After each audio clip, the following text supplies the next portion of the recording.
Olá, começa agora o Manchetes Online desta terça-feira, 24 de fevereiro de 2015, hoje que é o dia da conquista do voto feminino no Brasil. E eu recebo o advogado especialista em segurança pública e direitos humanos, Dr. Ariel de Castro Alves, e o deputado Orlando Bolsoni, do PSB. E estes são os assuntos de hoje. Certidão multiparental. Uma menina será registrada por um pai e duas mães homossexuais. Após 3 anos, policiais devem ser julgados por assassinatos de adolescentes em São Paulo. No país que financiou a Beija-Flor, mais de 70% da população vive na pobreza.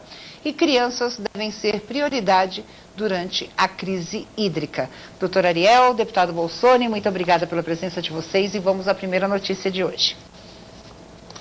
O registro de mais de 2 pais na certidão de nascimento da criança, além de não ser proibido, permite a aceitação da multiparentalidade, um novo arranjo familiar que vem se impondo na sociedade. Afinal, o direito não pode fechar os olhos, nem virar as costas a este fato social que reclama legalização, principalmente porque o reconhecimento milita em benefício do menor. É mais uma vitória quando a gente fala nessa questão de direitos dos homossexuais, né, doutor Ariel? Isso dá mais um passo em relação ao fim do preconceito no Brasil, ou ainda a gente está muito longe disso?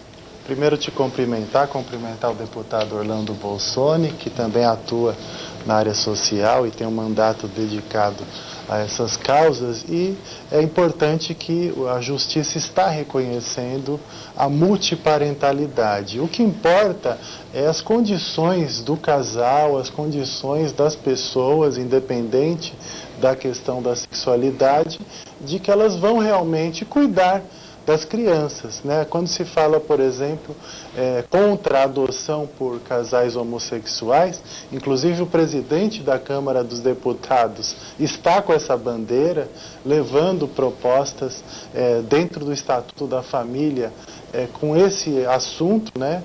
Isso, além de ser uma forma de homofobia, mas também nós temos que lembrar que a criança abandonada e adotada por um casal homossexual eram filhos de heterossexuais, sim. Que não cuidaram adequadamente daquela criança e ela foi abandonada e acabou num abrigo. Então, se ela vai ser adotada, não importa se é homossexual, não importa se é negro, se é branco, se é mulher, se é homem, o que importa é que aquelas pessoas estão querendo propiciar uma vida digna para aquela criança. Então, esse tipo de decisão que reconhece a possibilidade da criança ter 2 mães e ter um pai, isso até é bom para a criança, que ela vai ter uma família mais ampla ainda.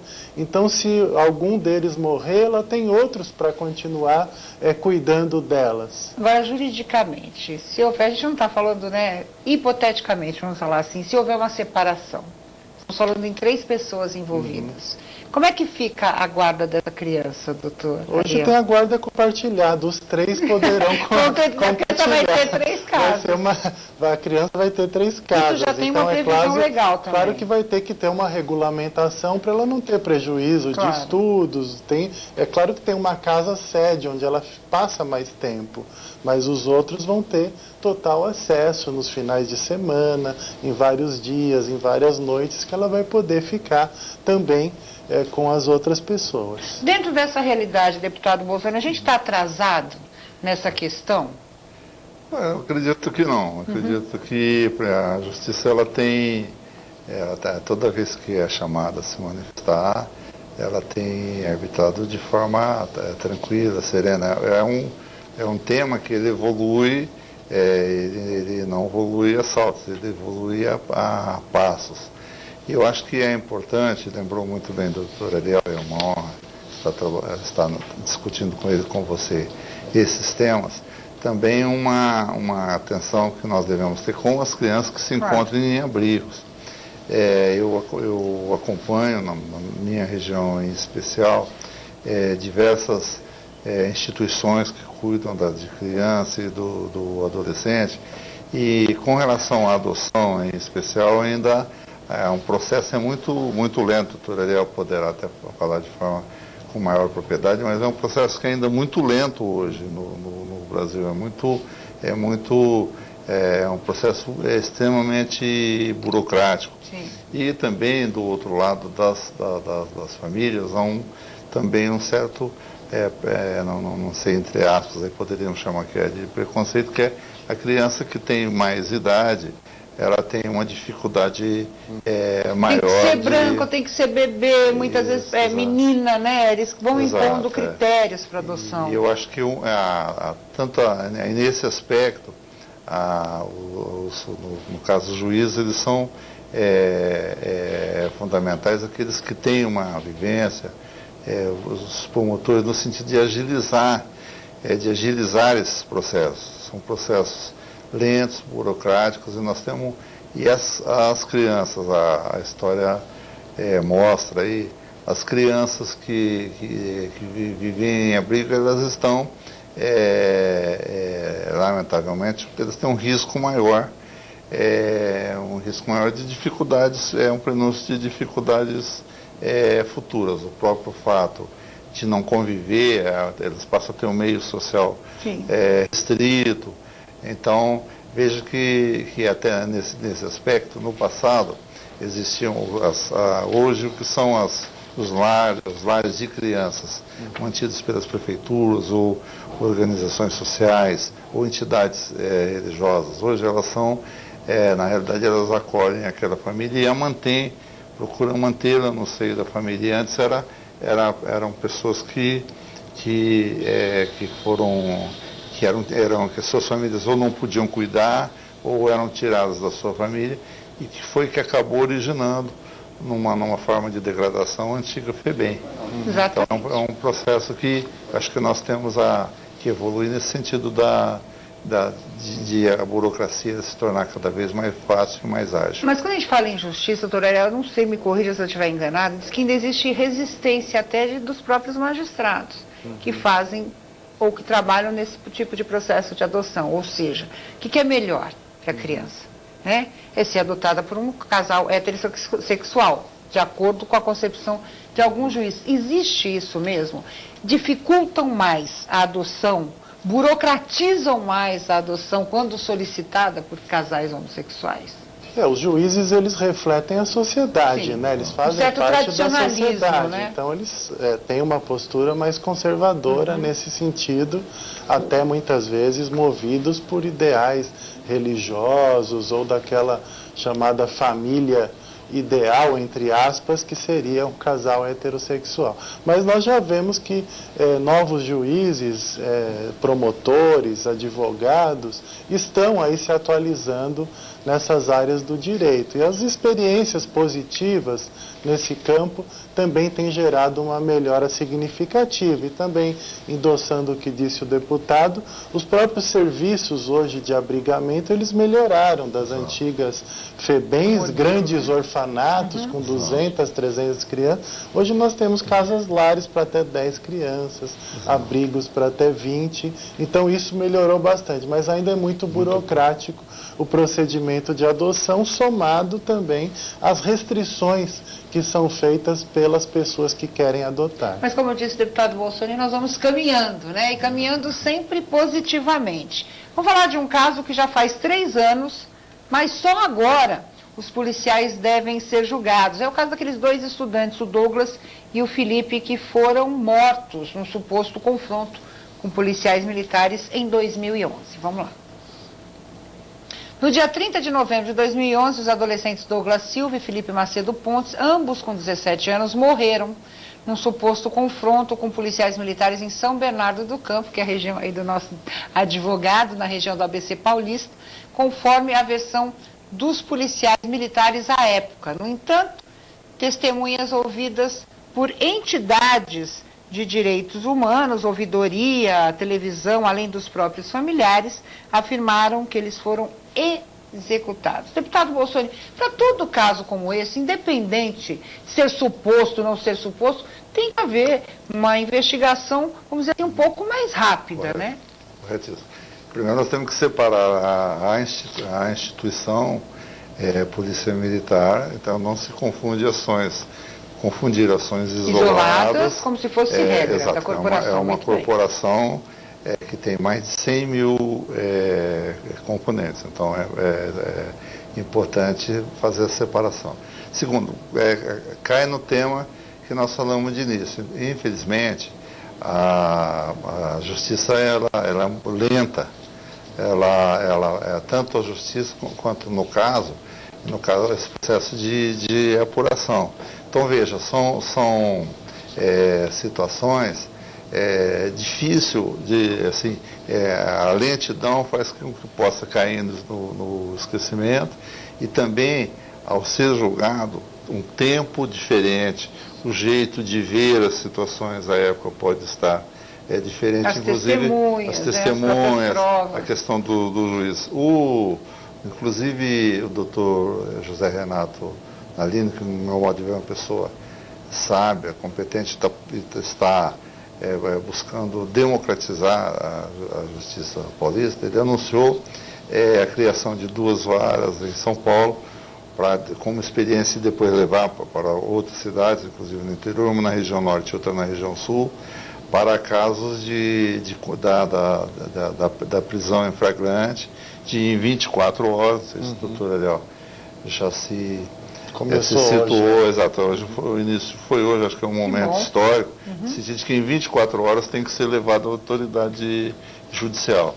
E daí isso vai possibilitar que às vezes tem pessoas que ficam meses ou mesmo anos detidas e depois a prova de que são inocentes. Então acho que essa questão é um dos grandes desafios que nós vamos viver, é a questão da desburocratização de todos os setores e da justiça em especial. Olha, é importante salientar que nesse caso aqui o Ministério Público foi cutucado, né, um ano depois, para agilizar essas apurações. O senhor foi um dos responsáveis por essa, vamos dizer assim, por esse reacionamento, entre aspas, do Ministério Público, mas será que agora sai uma apuração final, doutor Ariel? Como é que você está acompanhando isso? Desde a época a gente acompanhou, vimos os familiares das 2 vítimas, os jovens eram estudantes, o único crime, entre aspas, que eles cometeram é que um deles não tinha habilitação e estava dirigindo a moto. E ficou com medo, E né? ele foi buscar o outro amigo na escola, e depois, quando estavam saindo, foram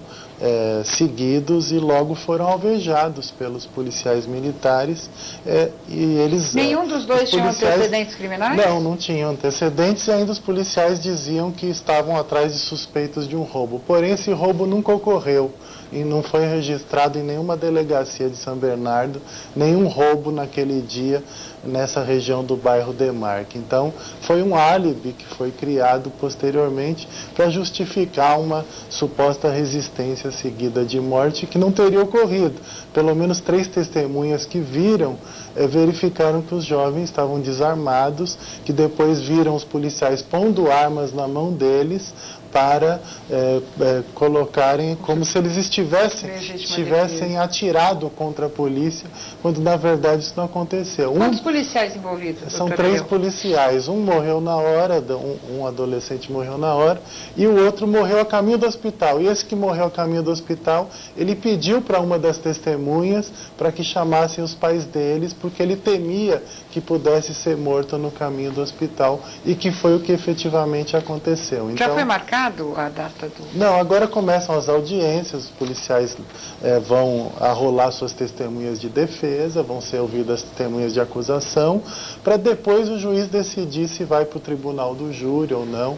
Então ainda está na fase do processo, né? É claro que estranha, porque são 3 anos, é que o processo ficou durante 8 meses perdido. O Departamento de Homicídios e Proteção à Pessoa, ao invés de encaminhar para o Fórum de São Bernardo, encaminhou para o Fórum de Santo André.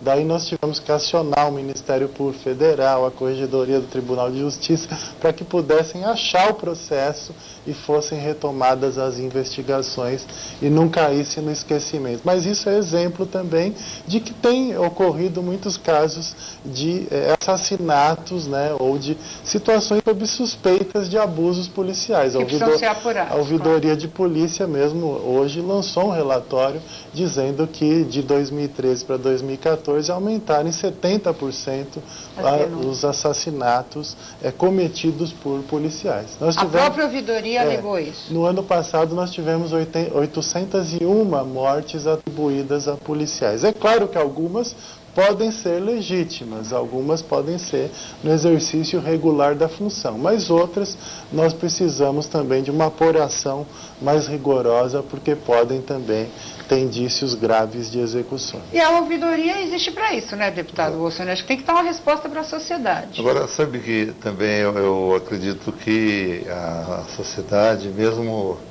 a sociedade no modo geral, porque é um tema extremamente importante, e no caso também os agentes políticos, talvez nós não estejamos dando a atenção devida à questão da violência, que aí vai dar consequência na própria segurança, dos dois lados. Então começa essa questão, a questão burocrática, a questão de que nós estamos vivendo um momento, a questão das drogas, são para um processo. Então, nós estamos com modelos, eu acredito que ultrapassados. Nós temos que evoluir a questão da apuração, até a própria formação do policial, né? A gente não pensa muito na questão até emocional de uma pessoa para ser policial. Provavelmente. Também, e a questão que, veja, tem um impacto e mesmo tem um custo para o país, tem um custo social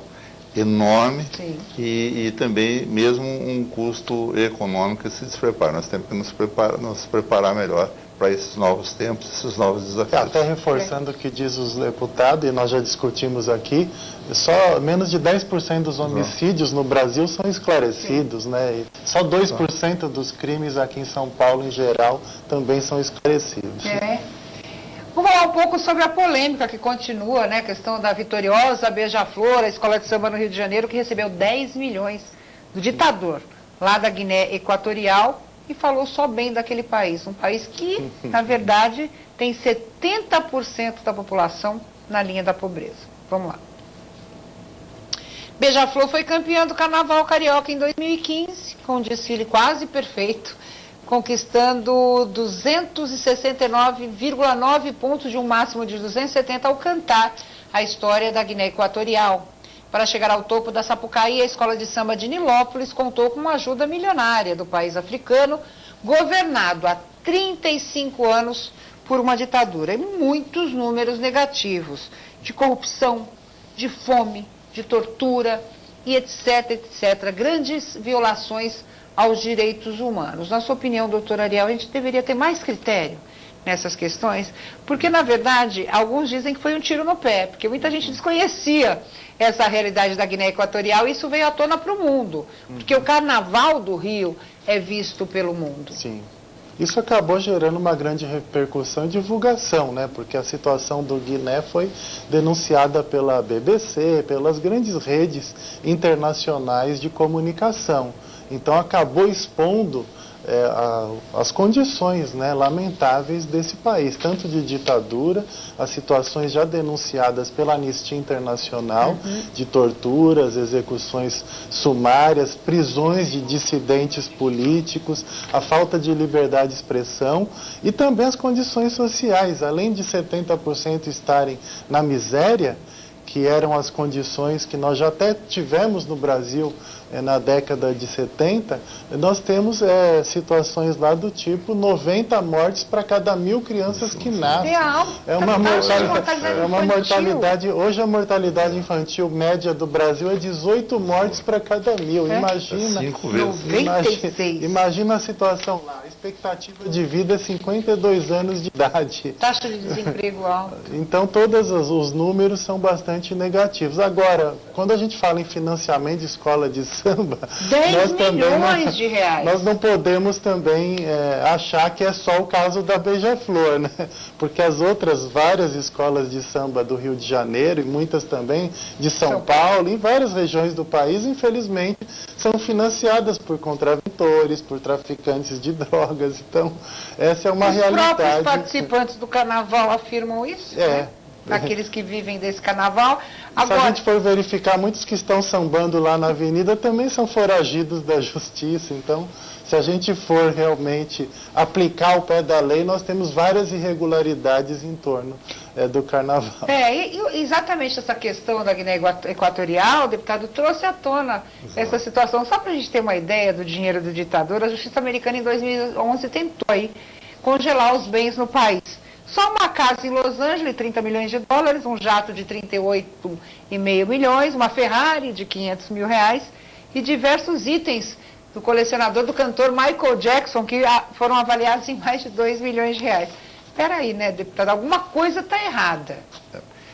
Aí tem todo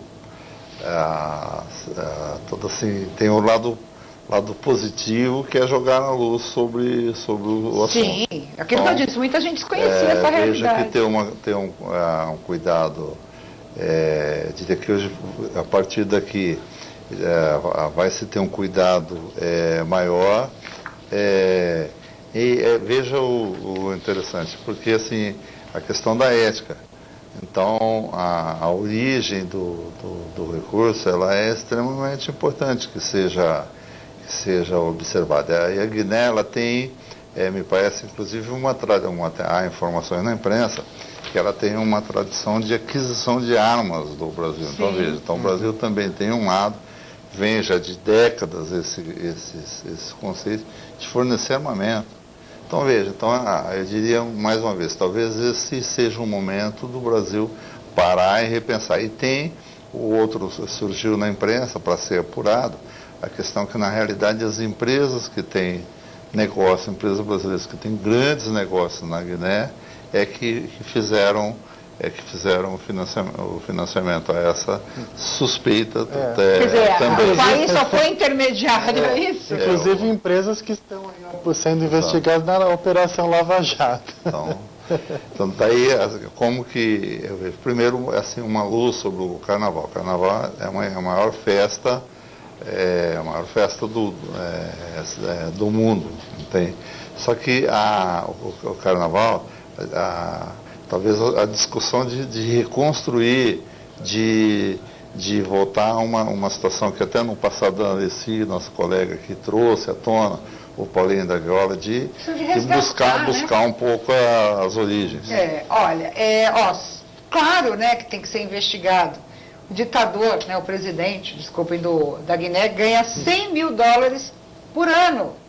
E tem 300 milhões de dólares em patrimônio. Patrimônio que pode ser muito maior, porque tem filhos, mulheres, etc. Né? Etc. Vamos falar um pouquinho sobre a crise hídrica, e a gente está deixando de lado um pouco a realidade das nossas crianças. Será que elas devem ser ou são prioridades durante essa crise? Vamos lá. Respeitar a Constituição Federal e o Estatuto da Criança e do Adolescente. Esse é o apelo que o projeto Prioridade Absoluta faz aos governadores e prefeitos das capitais dos estados do Sudeste brasileiro, que enfrentam a maior crise hídrica da história da região. Capitaneado pelo Instituto Alana, o projeto endereçou cartas às autoridades públicas, endossando a necessidade de se priorizar os direitos da infância e adolescência em momentos delicados como esse. Por quê, doutor Ariel? O que está acontecendo para que esse alerta tenha que ser feito? O Instituto Alana é uma organização que vem trabalhando bastante nessas questões voltadas à defesa da criança e do adolescente. A própria legislação que nós temos sobre a restrição da publicidade infantil foi a primeira campanha grande do Instituto Alana, e que gerou uma resolução do CONANDA e toda uma discussão na sociedade, que até foi tema do Enem recentemente. Sim. Então, é um trabalho importante que essa instituição tem feito. Agora, a preocupação das organizações que militam na infância e juventude é que nós temos tido anúncios por parte de prefeitos de cortes, inclusive na questão de atendimento de merenda, na questão do fornecimento de água. Se tem criança sendo proibida de escovar o dente, é em verdade? escolas, em creches, diminuindo o número de escovações de dente, diminuindo banhos. Então, todas essas situações têm gerado problemas, né? Muitas vezes não tem um prato adequado, porque não vai poder lavar aquele prato. Então, tem situações que muitas escolas estão servindo um lanchinho, ao invés de servir uma merenda efetivamente. E muitas crianças que até a única refeição do dia era feita na escola. Hoje elas não podem mais fazer aquela refeição, servido um lanchinho industrializado, exatamente para não poder gastar água lavando os pratos, lavando o que precisa para alimentação. Muitas prefeituras e governos, deputado Bolsoni, criaram uma campanha de incentivo à redução, né, ao consumo de água, e muitas escolas foram bem sucedidas, mas eu nunca pensei que fosse com esse preço. Né? Acho que lavar pátio, outras situações podem ser feitas sem atingir diretamente as crianças.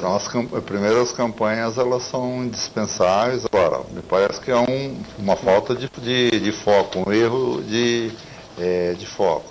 É para reduzir desperdício. Claro. Certo? Para ter consumo consciente. Claro. Eu acredito que tem duas pontas, quem trabalha com o social entende sempre, que assim, a gente tem que ter uma atenção especial com a população idosa, que é o nosso passado, e uma atenção especial com as crianças, que é o nosso futuro.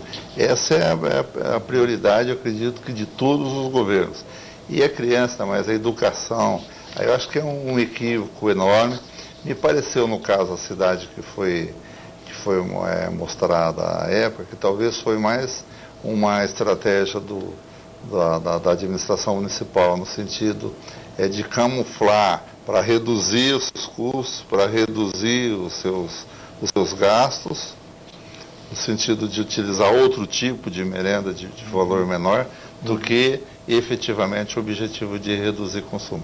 Isso é inadmissível, atenção com as crianças, com os idosos, isso é inadmissível. Você cria uma economia agora nesse sentido e gera um problema gravíssimo, né? Entre aspas, de saúde e outros problemas. Eu quero agradecer, deputado Orlando Bolsoni, doutor Ariel. Obrigado. Quero agradecer a você. O Manchetes Online volta nesta quarta-feira. Nós vamos falar de economia com o economista, claro, doutor Joseph Bará. Eu espero por você. Até lá.